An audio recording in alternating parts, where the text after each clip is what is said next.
اعوذ باللہ السمیع العلیم من الشیطان الرجیم بسم اللہ الرحمن الرحیم۔ بات چل رہی تھی گفٹ ہبہ یا تملیک کی، تو آپ کو پتہ ہے کہ ڈونر کا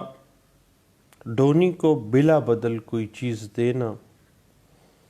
اور ڈونی کا اس کو قبول کرنا، ڈیلیوری آف پوزیشن کے بعد ہبہ گفٹ یا تملیک جو ہے وہ مکمل ہو جاتی ہے۔ اور گفٹ موویبل اور اموویبل پراپرٹی دونوں صورتوں میں ہوتی ہے۔ اور اگر ہم section 123 transfer of property act 1882 کی بات کریں تو وہ کہتا ہے کہ گفٹ ڈیڈ کا رجسٹرڈ ہونا مینڈیٹری ہے اور ڈیلیوری آف پوزیشن اس کے لیے لازمی ہے، جبکہ محمدن لاء کے اندر اگر ہم محمدن لاء بائی ڈی ایف ملا سیکشن 150، 151 اور 152 کو دیکھتے ہیں تو یہ واضح ہو جاتا ہے کہ محمدن لاء کے تحت ایک ہبہ جو ہے وہ زبانی بھی اسی طرح ویلڈ ہے جس طرح سے ایک رجسٹرڈ ہبہ ہے۔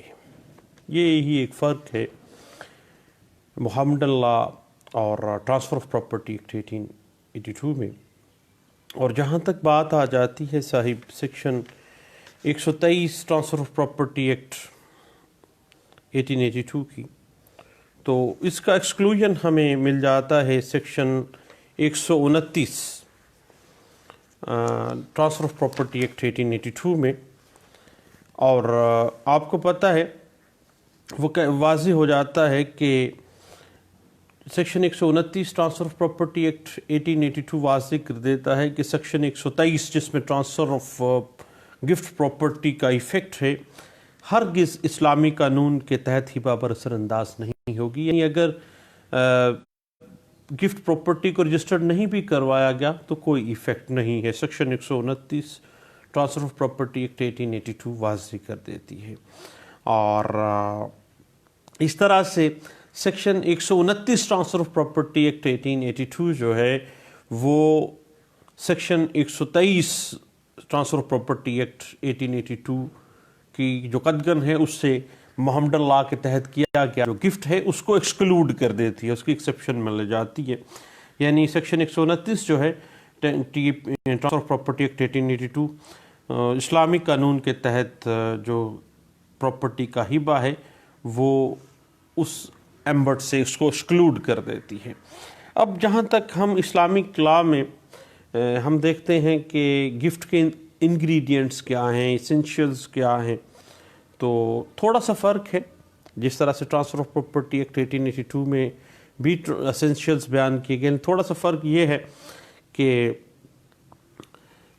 جو بنیاد ہے اس کی ہم 1987 SCMR پیج 1403 جو ہے اس میں سپریم کورٹ آف پاکستان نے دی تھی کہ اسلامی قانون کے مطابق جو ہے ہبہ کے بیسک اسینشیلز یہ ہوں گے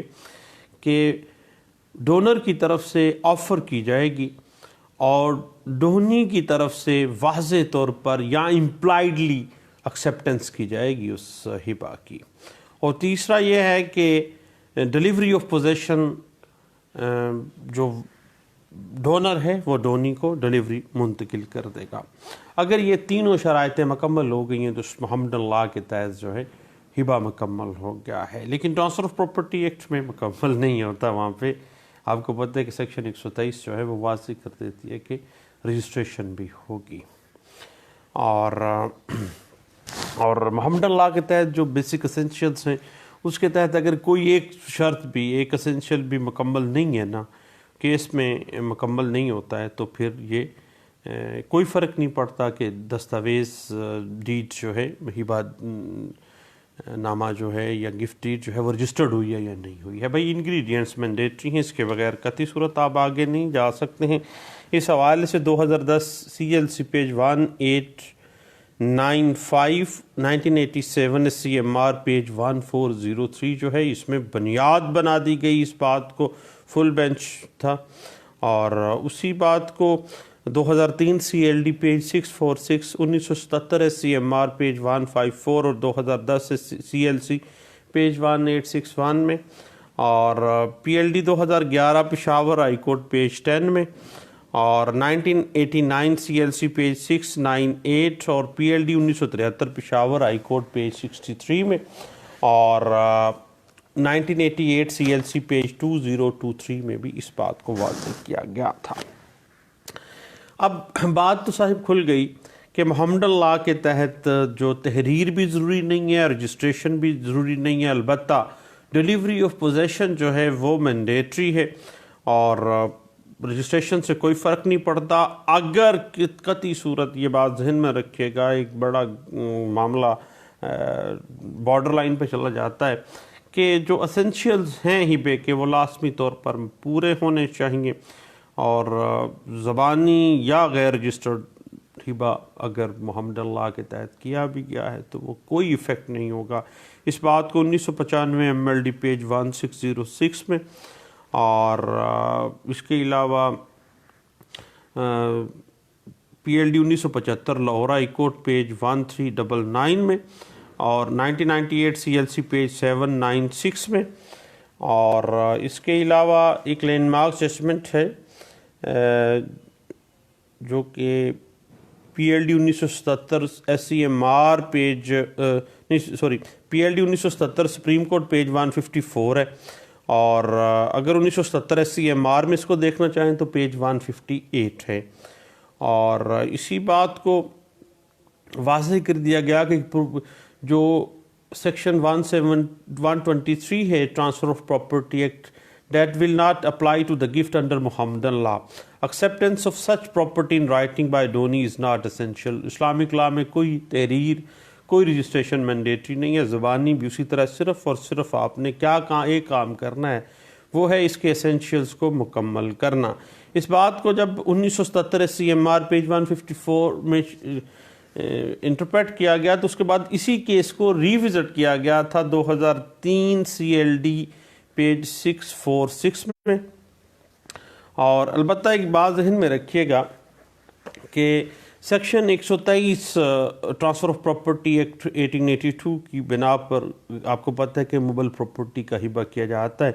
اور اس ہبے کو رجسٹرڈ ڈاکومنٹ کے ذریعے جو ہے وہ کروایا جاتا ہے، لیکن رجسٹریشن جو ہے اسلامک لاء کے تحت مینڈیٹری نہیں ہے، اور ہبہ کے جائز ہونے کے لیے صرف offer acceptance and delivery of position جو ہے وہ مینڈیٹری ہے، اس کے علاوہ نتھنگ ایلس، باقی ہر چیز جو ہے وہ محمد لاء واضح کر دیتا ہے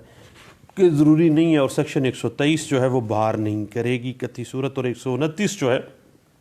سیکشن TPA 1882 وہ وضاحت کر دیتی ہے۔ اس بات کی انٹرپریٹیشن 2010 CLC پیج 1895 میں، اور 2012 CLC پیج 206 میں، اور یاد رکھیے گا کہ محمد لاء میں اگر ہم چیز دیکھیں نا تو آفر ایکسیپٹنس اور کنسٹرکٹیو یا ایکچول پوزیشن جو ہے، ڈیلیوری آف پوزیشن جو ہے وہ مینڈیٹری ہے، کسی نہ کسی طریقہ کار سے اس کو ثابت کرنا پڑے گا، اور یہ اس کے بغیر ہبہ جو ہے وہ قطعی صورت ٹرانسفر نہیں ہوتا ہے محمد لاء کے اندر بھی۔ اور اس بات کو 1989 SCMR پیج 651 میں، 2012 CLC پیج 206 میں بھی اس بات کو انٹرپریٹ کیا گیا تھا۔ تو دوستو اس طرح سے محمد لاء اور ٹرانسفر آف پراپرٹی ایکٹ 1882 میں فرق صرف اتنا ہی ہے، جو گفٹ پراپرٹی کے ایفیکٹ کا، ٹرانسفر کا، وہ صرف اتنا ہی ہے کہ محمد لاء کے تحت اس کا تحریری ہونا یا رجسٹریشن کروانا ضروری نہیں ہے، جبکہ ٹرانسفر آف پراپرٹی ایکٹ 1882 کہتا ہے کہ یہ تحریری اور باقاعدہ طور پر اس کی گفٹ ڈیڈ جو ہے وہ رجسٹرڈ ہونی چاہیے۔ اور چند باتیں تھیں، ایک بڑا ٹیکنیکل سی بات ہے محمد لاء بائی DF ملا اور ٹرانسفر آف پراپرٹی ایکٹ 1882 کی سیکشنز 123 129 TPA کی، اور محمد لاء بائی DF ملا سیکشن 150 151 152 کے تناظر میں ہم نے اس بات کو ڈسکس کیا۔ میں نے کہا سب دوستوں سے ڈسکس کرنا چاہیے، دعاؤں میں یاد رکھیے گا، انشاءاللہ دوبارہ ملتے ہیں۔ تھینک یو، اللہ حافظ۔